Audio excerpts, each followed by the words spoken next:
जय जगन्नाथ बंधुगण आपण तो समस्ते पोड़ खाइथिबे बा छेनापोड़ खाइथिबे। आज आम आलोचना करिबा छेनापोड़र आत्मकाहानी। टिके अलगा टॉपिक को जिबा।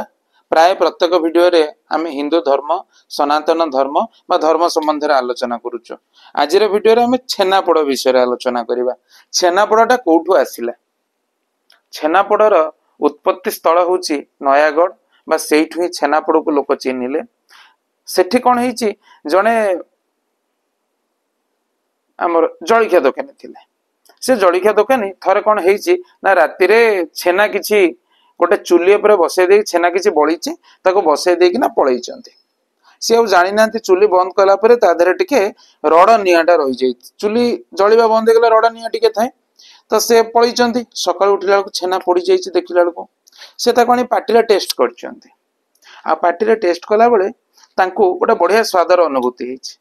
से खोजी अरे एते बढ़िया लगुच ताले से ताको ना दे देछन छेनापोड़।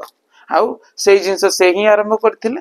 तापर छेनापोड़ नयागढ़ रु धीरे धीरे सारा ओडिसा रे विख्यात हैला बा ख्याति लाभ कला। समग्र भारत वर्ष रे मध्य बहुत जगह रे छेनापोड़ देखिबा को मिले, खाइबा पे मिले समग्र भारत वर्ष रे। तेणु ये होचे छेनापोड़र आत्मकाहानी। आपण मानकु केमिति लागिला कमेंट रे जणेबे। जय जगन्नाथ।